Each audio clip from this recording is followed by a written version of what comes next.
আল্লাহ 6 বছর আগে আমিও আমার আব্বাকে হারিয়েছি আল্লাহ।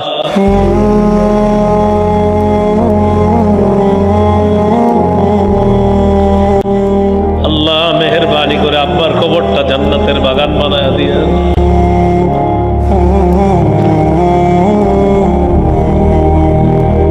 আরো যাদের মা বাবা কবরে আছে সবার কবরগুলা জান্নাতের বাগান বানায় দিয়ে আল্লাহ আমাদের ক্ষেত্রে মাফ করে দেয়।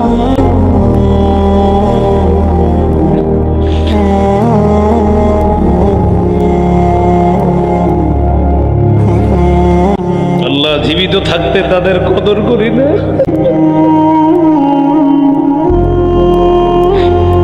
তারা মারা যাওয়ার পর নীরবে কান্না করা ছাড়া উপায় থাকে না।